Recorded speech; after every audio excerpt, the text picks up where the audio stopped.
नमस्कार दोस्तों, your UPSC में आप सबका स्वागत है। आज की वीडियो को शुरू करने से पूर्व मैं आपको बताना चाहूँगा कि विगत दिनी अपने पूर्व राष्ट्रपति प्रणब मुखर्जी का निधन हो गया और उनके निधन के साथ ही राजनीति में एक बहुत बड़ा सितारा खो गया और आने वाले क्या कब तक कुछ कह नहीं सकते कि राजनीति में इनकी जगह कोई भर भी पाएगा कि नहीं भर पाएगा। तो इसी के साथ में ये तस्वीर देख रहे हैं, ये हमारे पूर्व राष्ट्रपति प्रणब मुखर्जी की तस्वीर है। इनका जन्म 11 दिसंबर 1935 और मृत्यु 31 अगस्त 2020 को ही है।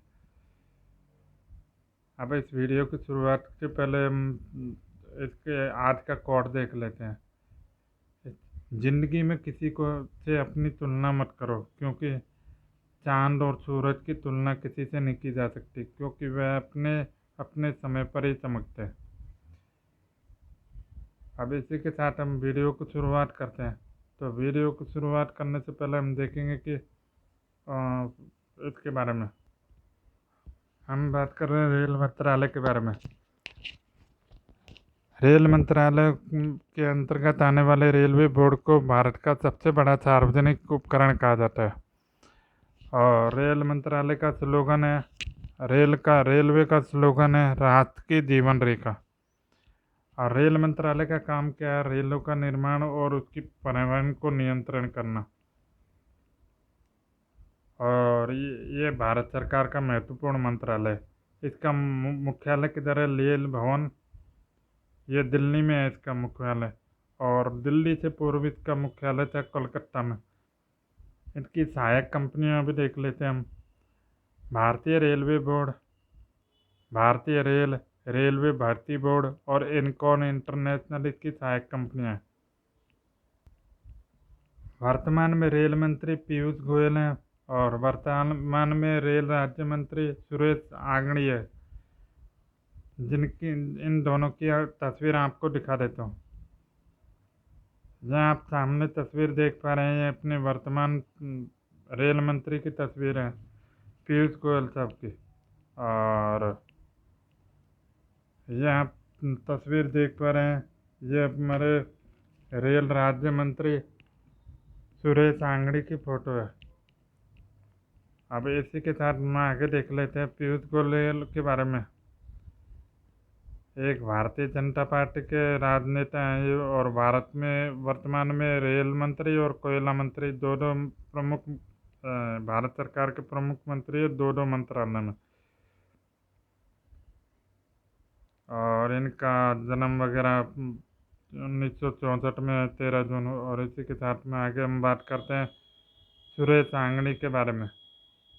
आंगड़ी भारतीय जनता पार्टी से है, और क्योंकि वर्तमान में सरकार भारतीय जनता पार्टी की है, इसलिए और उसी के सांसद होंगे। पर राज्यसभा में ये पर बात यह है कि ये राज्यसभा में मनोनीत है। तो इनका जो आम चुनाव होता है वो कर्नाटक के बेलगाम में होता है। और इनका जन्म 1 जून 1955 में हुआ है। और इसी के साथ हम बात करते हैं आगे की रेलवे की संगठन व्यवस्था के बारे में बात कर लेते हैं। संगठन व्यवस्था के अंदर होता है एक कैबिनेट मंत्री, जिसे रेल मंत्री, और 2 राज्य मंत्री होते हैं। तो और इसके अंतर्गत ही भारतीय रेलवे बोर्ड भी, भारतीय रेलवे का शेष निकाय जो है ना, रेलवे बोर्ड, वो भी रेल मंत्रालय के अंतर्गत ही आता है। जिसको कौन हैंडल करता है? एक सदस्य अध्यक्ष और कई रेलवे बोर्ड सदस्यों द्वारा ये गठित होता है रेलवे बोर्ड। तो वर्तमान में रेलवे बोर्ड के अध्यक्ष कौन है? अश्विन लोहानी।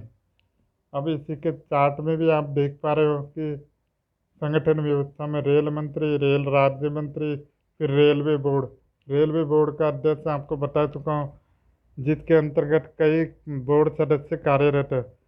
जैसे अलग अलग विभाग के बिजली इंजीनियरिंग और इसी के साथ में सुरक्षा और स्वास्थ्य सेवा अलग अलग विभाग के महाप्रबंधक प्रबंधक इस तरीके से काफ़ी सब इसके अंतर्गत कार्य करते हैं।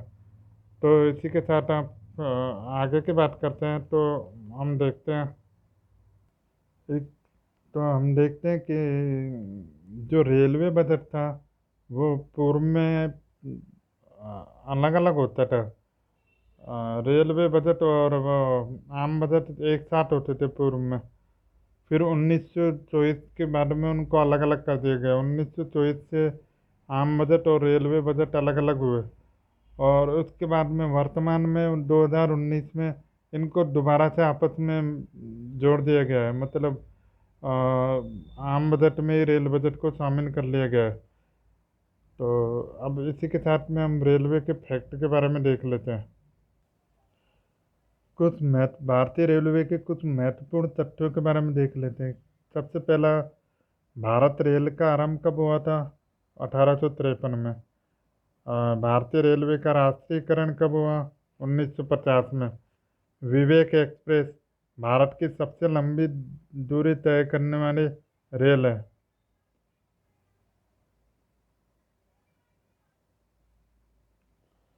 यहाँ आप सामने चित्र देख पा रहे हो। विवेक एक्सप्रेस डिब्रूगढ़ से कन्याकुमारी तक चलती है। ये विवेक एक्सप्रेस का रूट है। और अब थोड़ा और बता देता हूँ कि डिब्रूगढ़ आसाम में और कन्याकुमारी तमिलनाडु में। और इसी के साथ अगले फैक्ट की तरफ, अगले तथ्य की तरफ चलते हैं। भारत में वर्तमान में सबसे तेज चलने वाली गाड़ी शताब्दी, दुरंतो और राजधानी, तीनों गाड़ी बहुत फास्ट गाड़ी हैं। जबकि अभी हाल ही में चलाई जाने वाली ये वंदे भारत भी सबसे तेज गाड़ियों में होने वाली है। अब 1905 में अपने रेल बोर्ड की स्थापना हुई और सबसे लंबा रेलवे प्लेटफॉर्म है गोरखपुर। ऐसा कौन सा राज्य है जिसमें एक भी रेल लाइन नहीं है? मेघालय। और प्रथम रेलवे बजट किसने लॉन्च किया था? जॉन मथाई। ये आप जो सामने तस्वीर देख पा रहे हैं ये जॉन मथाई है। ये सामने तस्वीर देख पा रहे हैं ये भारत की प्रथम रेल है जिसको 1853 में चलाया था, वो वाले ट्रेन है।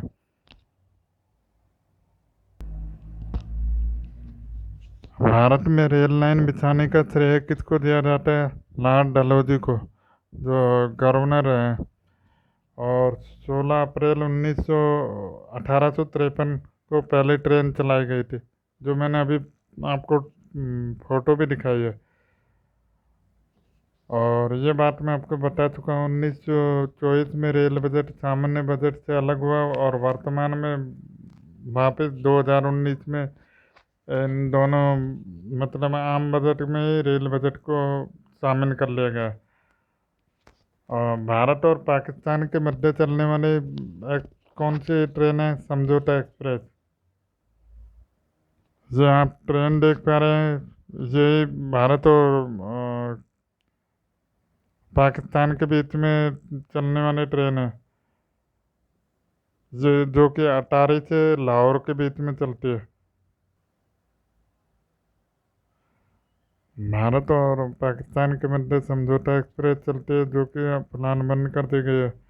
और भारत और बांग्लादेश के मध्य बंधन एक्सप्रेस और मैत्री एक्सप्रेस, दो एक्सप्रेस चलती है जिनकी आपको तस्वीर दिखाता हूँ। यह आप सामने तस्वीर देख पा रहे हैं अपनी बंधन एक्सप्रेस है। और यह आप सामने तस्वीर देख पा रहे हैं मैत्री एक्सप्रेस है, जो कोलकाता से ढाका के बीच में चलती है। इसी के साथ मुझे लगता है कि आज का वीडियो में आपको समझ में आ गया रेल मंत्रालय के बारे में। मैंने तथ्यों के साथ जोड़ के थोड़ा सा इंटरेस्टिंग बनाने की कोशिश की है। अगर आपको अच्छा लगे तो कमेंट करके ज़रूर बताइएगा, और अगर नहीं लगे तो भी कमेंट करके सुझाव दीजिएगा। धन्यवाद। हम मिलते हैं अगले वीडियो के साथ।